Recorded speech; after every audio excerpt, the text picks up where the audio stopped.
a primeira onda do discurso de sustentabilidade era muito de preservar os golfinhos, as tartarugas, depois de preservar as pessoas, né, os seres humanos, e agora o discurso é preservar as empresas, dar sustentabilidade para as empresas.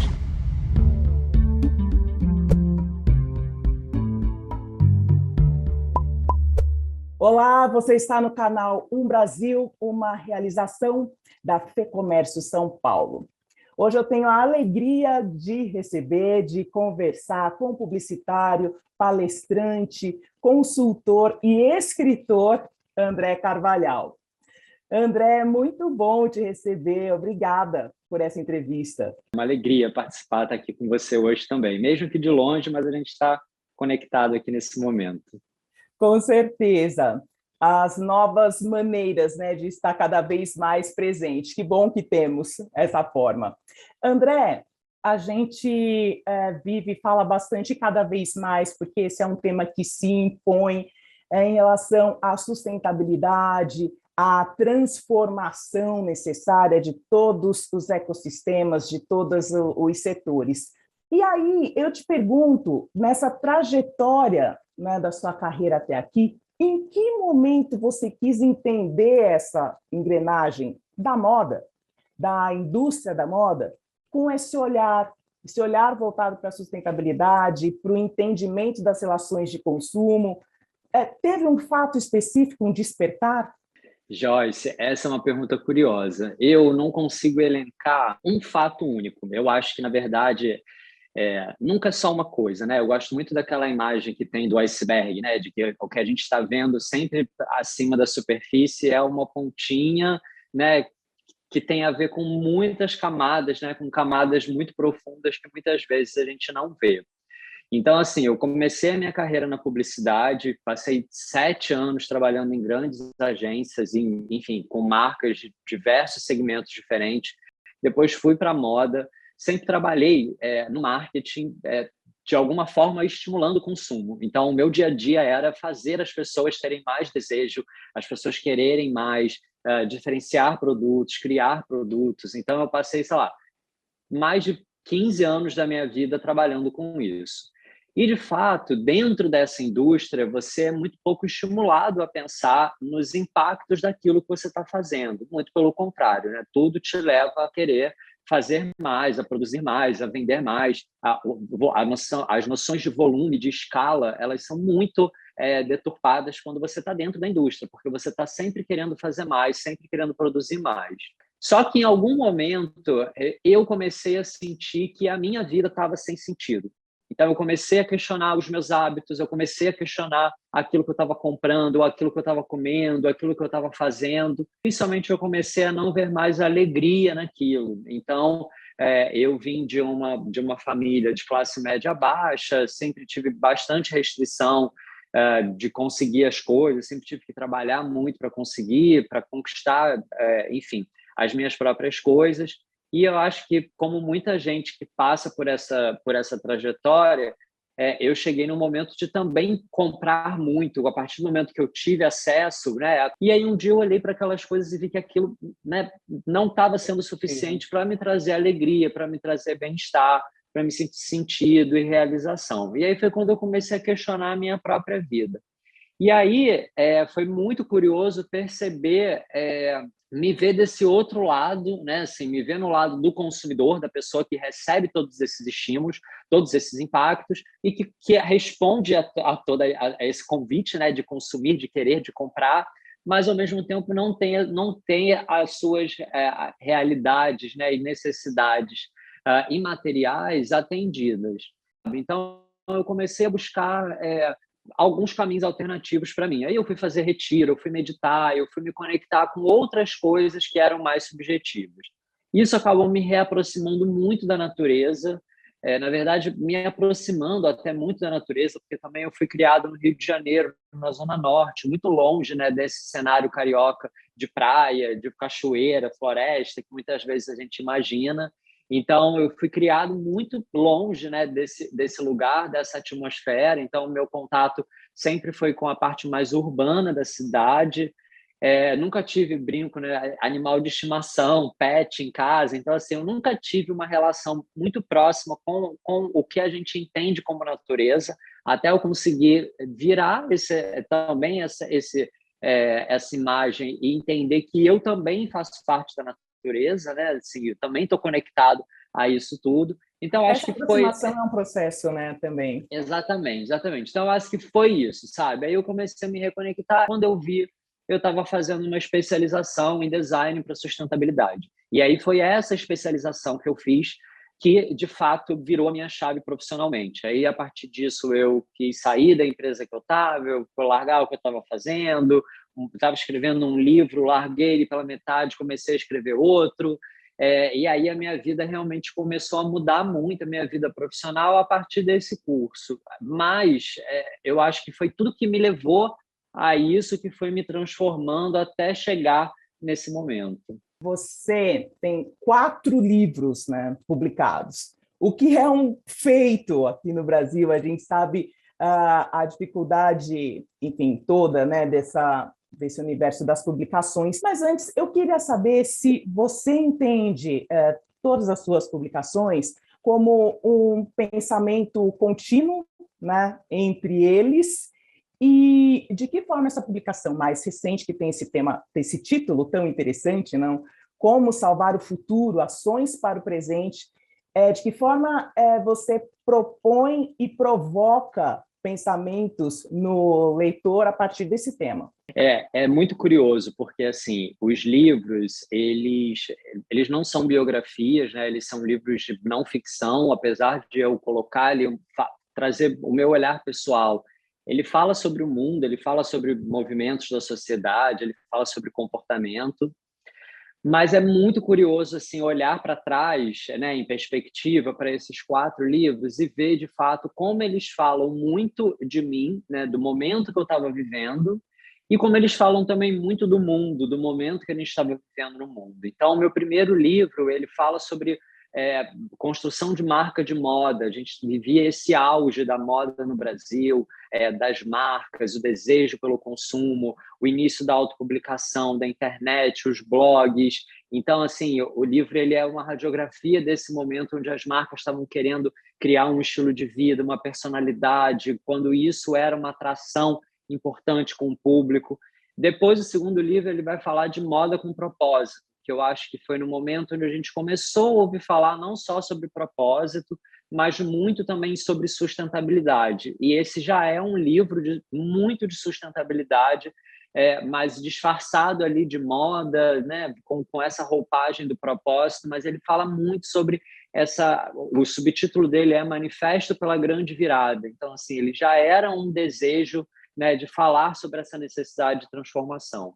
Depois, o terceiro se chama Vivo o Fim, e ele é um almanaque de um novo mundo. Ele já não é mais um livro de moda, e ele fala sobre uma nova economia, uma nova política, uma nova educação, uma nova forma de trabalhar. Ele fala sobre um novo mundo que precisava surgir já antes da pandemia. Isso é muito curioso, porque esse livro foi lançado 2 anos antes da pandemia, e ele falava sobre o fim do mundo. Ele falava que aquele mundo que a gente estava vivendo, ele tinha acabado e que a gente precisava construir um novo mundo.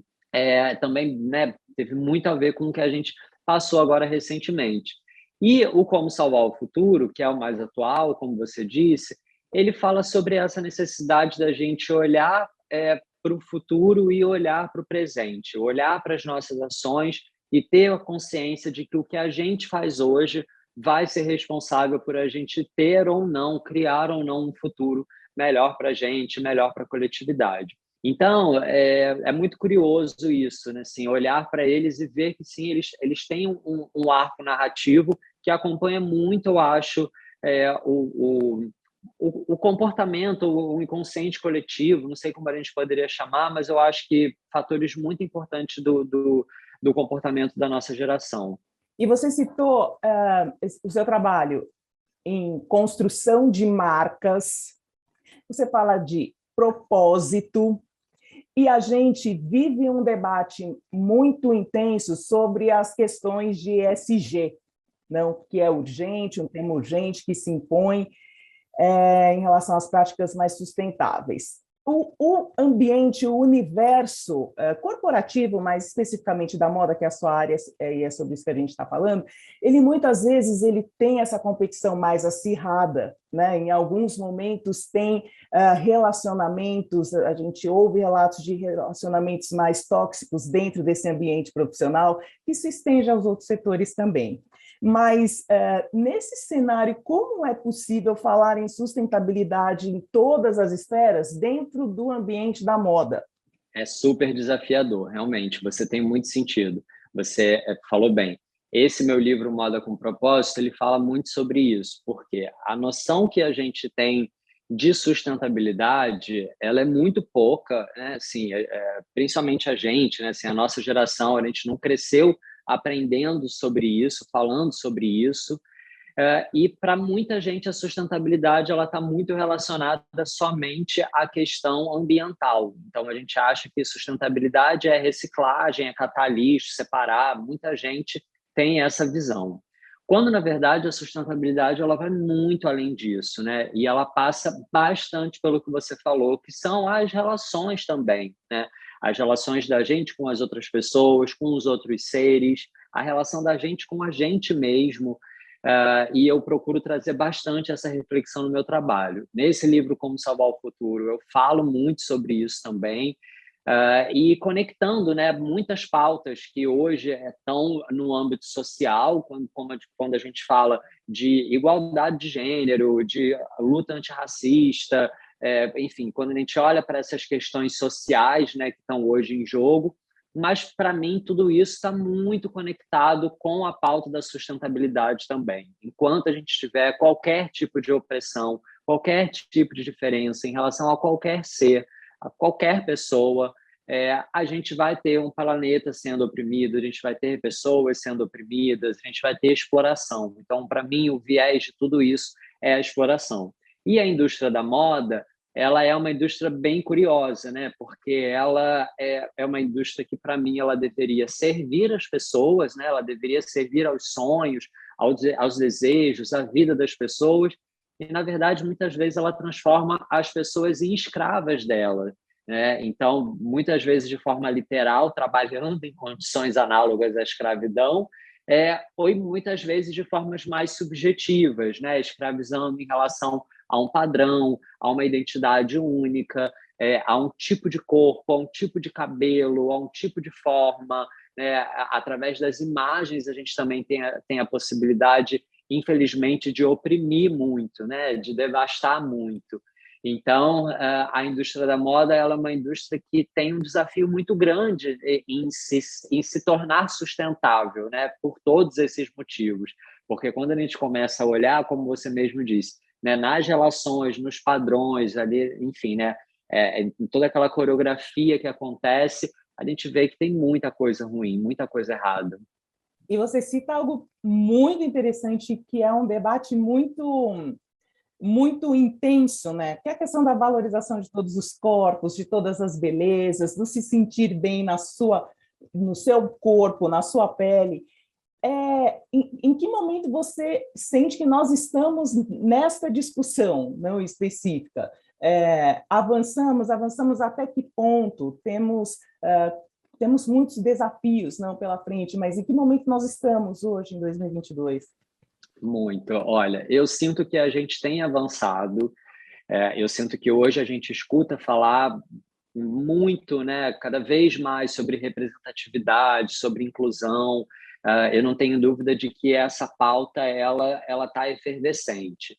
Mas eu tenho uma amiga que fala uma coisa maravilhosa, que o ruim da moda é quando vira moda, né? Assim, a moda ela tem às vezes essa capacidade de esvaziar algumas coisas, né? Então a gente viu, por exemplo, a questão dos corpos, né? Então corpos maiores, corpos de pessoas gordas. Isso foi entendido como um código interessante para a moda e acabou virando uma ferramenta de marketing, uma ferramenta de venda maior, né? E com algumas cápsulas, algumas mini coleções que falam sobre essa temática, mas que não necessariamente foram capazes de incluir essas pessoas dentro de toda a engrenagem da moda, né? Quando a gente fala sobre a questão de raça, principalmente aqui no Brasil. A gente vê um desequilíbrio muito grande, né, de equidade dentro das empresas, de pessoas trabalhando em posições de liderança, enfim. Mas a gente vê já muito nas campanhas, então a gente vê as marcas, né, com pessoas, né, negras, pessoas de diversas etnias, também às vezes de vários corpos diferentes, então a gente vê isso sendo absorvido de alguma forma, né, culturalmente, né, ali na produção da imagem, mas isso não significa que essas transformações elas já tenham sido absorvidas internamente, né? Que isso, de fato, já tenha se tornado verdade. Então, eu acho que existe algo de positivo acontecendo, porque eu acho que para muitas pessoas, né, para muitos grupos, a visibilidade, a representatividade é importante, mas a gente não pode se conformar, né, que pare, né, na superfície. Né? Assim, a gente precisa ir além, a gente precisa trazer isso para dentro das estruturas, a gente precisa trazer isso, de fato, para o desenvolvimento, para a produção, a gente precisa fazer com que isso seja verdade. Então, nesse caminho, nesse sentido, eu acho que a gente ainda está engatinhando, eu acho que muita coisa ainda precisa acontecer para que essa seja uma indústria realmente inclusiva. Mas alguma coisa está rolando, eu sinto. Vivenciar um propósito é diferente de desenvolver uma campanha, né? Exatamente, Uma exatamente. longa distância entre as duas coisas. Mas abordando tudo isso, você se enxerga uma pessoa otimista? Eu acho que sim, eu sou. Eu sou bastante otimista. Nesse meu livro, Como Salvar o Futuro, eu trago até um termo que eu gosto muito, que é o da esperança ativa, que é você acreditar, você ser otimista, mas você se mover em direção a isso, né? Esse otimismo, essa esperança resultar em ação. Então, eu não sou só aquela pessoa que acredita, né, e fico esperando ver acontecer. Eu trabalho muito, eu procuro colocar a minha energia, direcionar, enfim, direcionei minha vida inteira, né, como eu contei aqui desde o início, para movimentos que eu via mais sentido. Então, hoje eu tenho trabalhado com empresas que estão buscando fazer essa transição para modelos mais sustentáveis. Então, eu tenho trabalhado dentro de empresas com projetos de diversidade e inclusão. Então, como as empresas podem fazer isso na prática, exatamente como você falou, vivenciar um propósito é diferente, né? E é o que eu falo para as empresas. O que muitas vezes é usado em campanhas, né, é fator de sobrevivência de muita gente, né? Assim, é a história de vida, é a luta diária de sobrevivência de muita gente, né? E muitas vezes aquilo é um tema de campanha, um tema de coleção, né? Então, assim, vai para um lugar completamente diferente, né, de onde nasceu.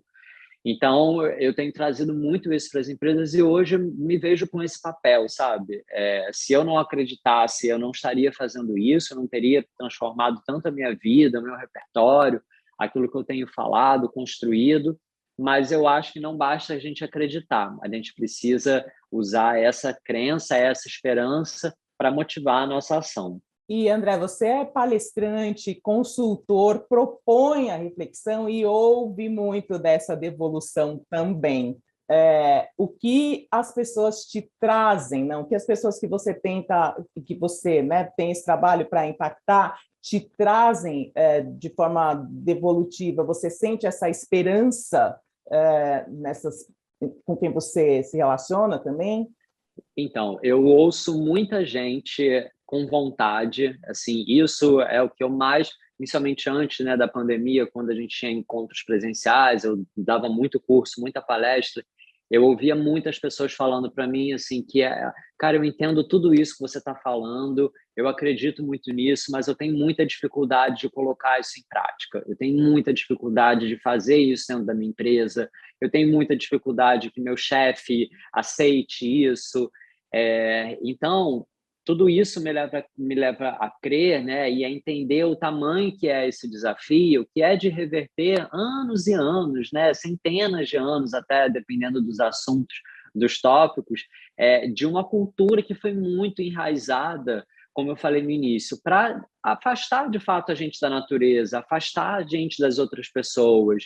Então, para que, enfim, né, pudesse ter sido colocado em prática esse plano de explorar as pessoas, de explorar a natureza, muitas histórias, muitas narrativas foram construídas, né, e foram implementadas ali na sociedade para criar diferença entre pessoas, entre grupos, para realmente criar uma cultura de competição, uma cultura de escassez, enfim, muitas narrativas que trouxeram a gente até aqui. Então, hoje, o nosso trabalho de desconstruir tudo isso é bastante trabalhoso, literalmente, né? É um trabalho, né? Assim, não, de fato, não vai ser de uma hora para outra que muitas dessas coisas vão ser reparadas, que muita coisa vai ser transformada. Mas, assim, quando eu escuto as pessoas falando para mim, eu tenho vontade de fazer isso, eu entendo o que você está falando, eu quero mudar, isso me dá esperança, porque, assim, apesar de eu acreditar que as mudanças, e ter noção, né, nem só acreditar, mas ter noção de que a gente precisa de mudanças estruturais muito drásticas, muito grandes, muito sérias para reparar, para incluir, né, para, de fato, transformar, eu também acredito muito no poder individual que a gente tem. Eu acredito que a gente sozinho não salva o futuro, mas que pode começar na gente. Quando a gente olha para a história também, para o passado, a gente vê que grandes movimentos surgiram com uma pessoa, né? Assim, então, Martin Luther King, Gandhi, Hitler, para o bem ou para o mal, eram uma pessoa, né? Começando um movimento, engajando outras pessoas numa narrativa. Então, eu acho que eu acredito muito nisso, assim, sem querer transferir a responsabilidade das transformações para as pessoas, mas eu acredito muito que a gente, no lugar que a gente está, na nossa família, na nossa casa, tipo aqui no nosso programa, né? Vocês escolheram falar sobre tudo isso hoje. A gente a todo momento pode tomar escolhas que nos libertam mais, né, de todas essas narrativas ou que nos mantêm nas narrativas que nos formaram e nos trouxeram até aqui. Agora, na prática, a alta liderança do mundo corporativo está mergulhada nesse propósito até que ponto? Então, acho que hoje eu poderia dizer que financeiramente até o fio do último cabelo, até né, enfim, a ponta do cabelo.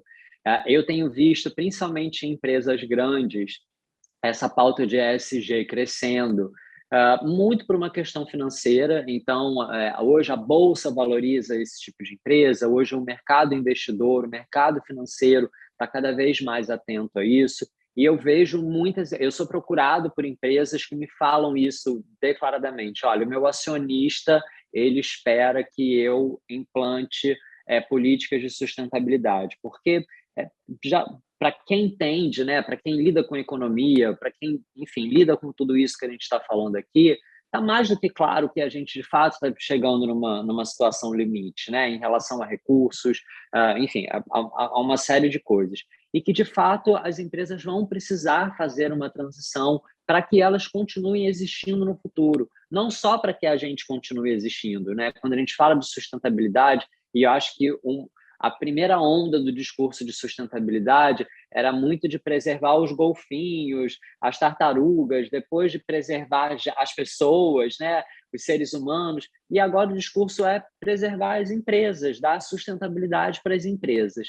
E aí eu vejo que quando isso bate no bolso, a vontade de transformar, ela acaba ganhando mais fôlego. Então, hoje eu tenho visto muito isso.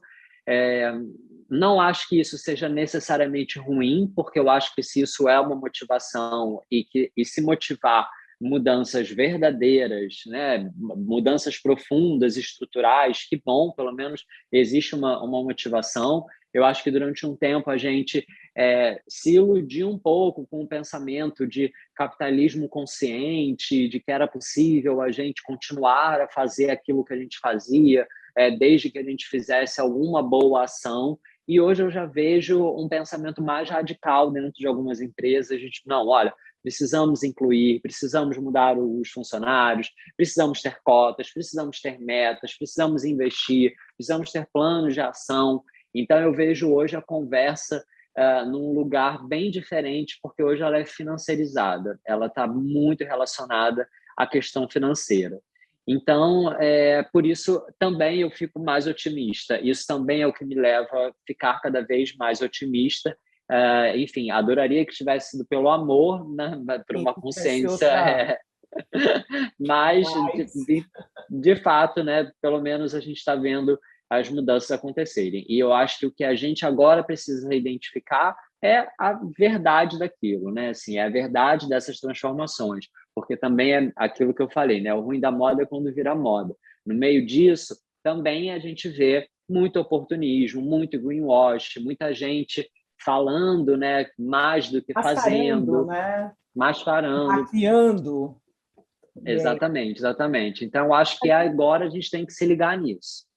aí vem a pandemia, né? Que faz a gente pensar muito naquilo que é individual e também muito na nossa interdependência, né? Um dependendo do outro, um dependendo do outro para viver, né? Literalmente. O que você vê desse processo todo até aqui? A gente ainda está enfrentando, mas dessas percepções de um acontecimento como esse mundial, que faz a gente pensar na vida e na morte ao mesmo momento, que faz a gente pensar em como continuar e se vai continuar.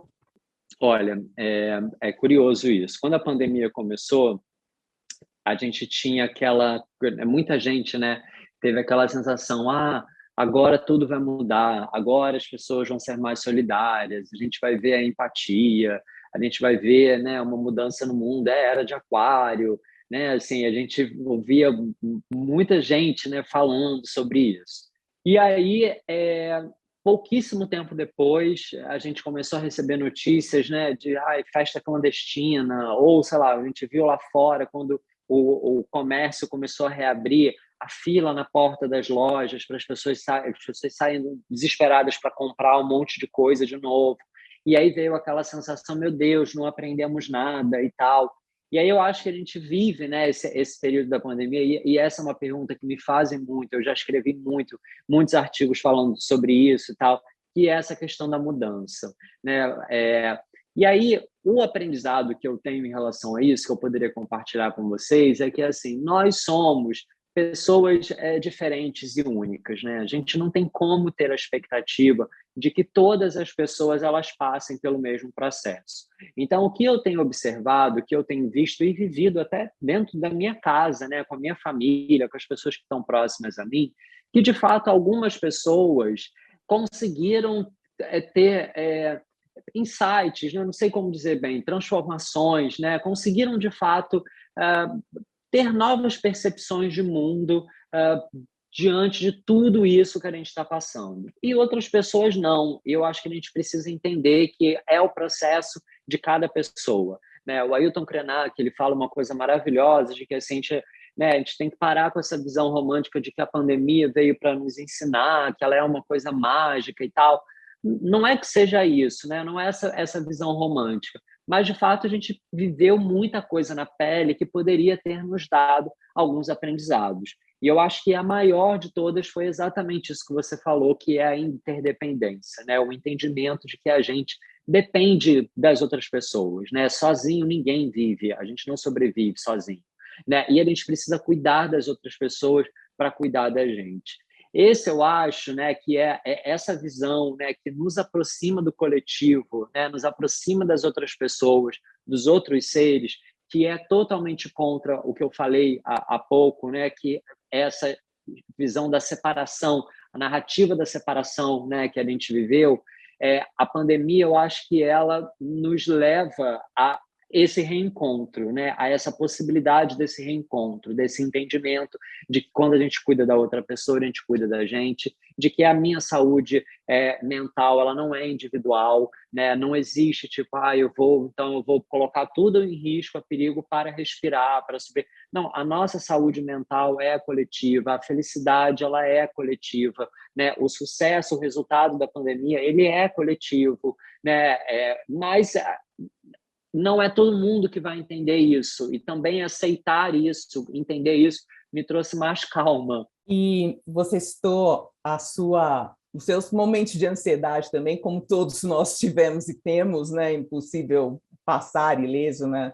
Diante de tudo isso. E eu fico imaginando, pensando no seu último, no mais recente livro, na expectativa das pessoas em relação a respostas pensadas por outros, não, que chegam prontas, e essa cobrança que pode ser destinada para você em relação a essa oferta, não, dessas soluções, digamos, né, para tudo que aflige a todos de forma coletiva. Como que você lida com isso, com essa espera e essa expectativa, e o anseio, é claro, de levar ponderações impactantes na vida das pessoas, mas também tem que lidar com a expectativa do outro, né? É realmente bem desafiador, né? Assim, teve uma voz que veio aqui para mim e falou assim, eu me divirto, tipo, eu me divirto com isso.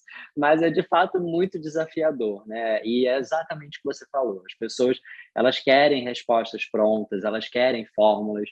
E às vezes é importante, né? Às vezes é preciso realmente, às vezes é o caminho mais rápido, né? Assim, a gente precisa desse caminho, então me diz o que eu posso fazer, o que eu quero fazer. Então, quando eu vou dar entrevista, as pessoas, me diga 5 coisas para fazer, me diga 3 coisas para fazer. Mas, apesar do nome do livro ser Como Salvar o Futuro, ele não propõe uma regra, ele não propõe um manual, e logo no início eu falo sobre isso, eu deixo isso claro, mas ele provoca, ele tem a intenção de provocar essa reflexão do que cada pessoa pode fazer. Porque eu também tenho essa crença de que o que eu posso fazer é diferente do que você pode fazer, né? Eu acho que cada pessoa, no lugar que está, a partir, enfim, das suas potências, das suas forças, dos seus privilégios, eu acho que cada pessoa pode fazer uma coisa diferente. Então, eu jamais conseguiria escrever um livro que dissesse o que todas as pessoas precisam fazer.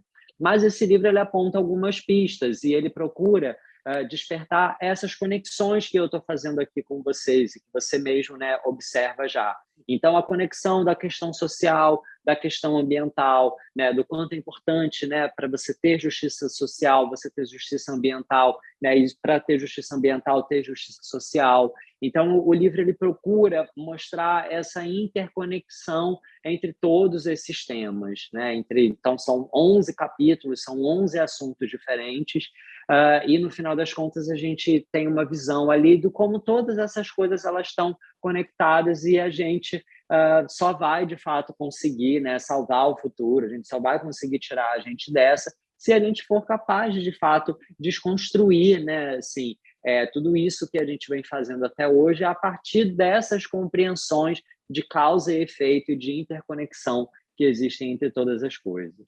E André, para a gente concluir, no mundo digital, né, um mundo de conexões cada vez mais rápidas, qual é o impacto da moda na vida das pessoas hoje e qual é o propósito da moda? Olha, o mundo digital ele tem nos desafiado muito e trazido muitas mudanças, né, para a nossa vida, isso já antes da pandemia.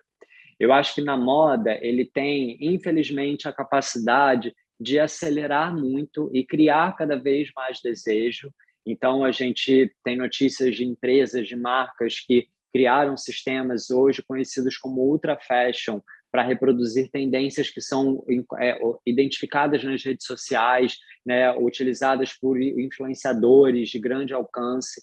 Então, a gente tem assim, um perigo muito grande que a rede social e a internet aliada à moda pode trazer para o hiperconsumo, para a geração de desejo, enfim, né, para perpetuar e até piorar tudo que a gente conversou aqui hoje. Mas, ao mesmo tempo, a internet, e principalmente a autopublicação, a possibilidade que as pessoas têm de contar as suas histórias, de criar redes micropolíticas e se conectar, ela também é muito grande e isso tem ajudado muito a desconstruir, né, a criar laços, a trazer à tona histórias que durante muito tempo ficaram escondidas, ficaram debaixo do tapete. Então, pessoas também têm tido com a internet e com as redes sociais a possibilidade de criar novos negócios, de criar novas estruturas, de se conectar com pessoas e com estruturas que, sem a internet, né, a gente talvez jamais conseguisse se conectar. Então, eu acho que assim, existem 2 caminhos, né, assim, quase que opostos, né, e paralelos, E aí eu acho que a gente vai entender, a gente, né, as pessoas elas vão definir, né, qual caminho elas vão querer seguir. O propósito para moda, da moda para mim, como eu falei aqui em algum momento, ele deveria ser servir, né? Servir as pessoas, servir aos nossos sonhos, né? Servir às nossas necessidades. Não importa para o que você usa uma roupa, se é para se proteger, para trabalhar, para se cobrir, para se vestir, para se expressar, para se comunicar. Não importa para que você pegue uma roupa e vista, né? Assim, aquela roupa ela tem uma função, né? Ela pode ser importante. Ninguém sai pelado na rua, né? Assim, nem se a gente está passando mal e a gente vai para o médico, a gente, né, não deixa de se vestir antes. Então, a gente faz parte quase do nosso corpo, faz parte da gente, faz parte dessa engrenagem que é existir hoje para a gente. Mas tem o potencial de ser muito ruim, né? Como eu já falei, e tem um potencial também de ser antídoto para tudo isso, uma vez que ela coloque a vida no centro, né? Ela entenda que através daquilo, através daquele fazer, ela pode ser melhor para as pessoas, para o planeta, em tudo, né? Desde a geração de emprego, a comunicação, em tudo isso eu acho que existe uma possibilidade de fazer a moda com mais propósito. Então, para mim, esse deve ser o objetivo, essa deve ser a meta. André, muito bom conversar contigo, ouvir todas essas reflexões e trazer, não, para a nossa vida muitos desses propósitos, não, muitos desses propósitos que você propõe e provoca essa reflexão. Gostei muito de falar com você, obrigada, e já fica aqui o convite para uma próxima. Eu que agradeço. Eu amo, tenho o maior prazer em falar, me chamem sempre. Tchau, Obrigada. tchau. E obrigado a todo Tchau, mundo que tchau. ouviu a gente até aqui. Tchau, tchau. Obrigada, e para todos vocês que estiveram conosco, continuem seguindo todos os canais do Brasil pelas redes sociais. Tchau, tchau, tchau, tchau, André, e até a próxima.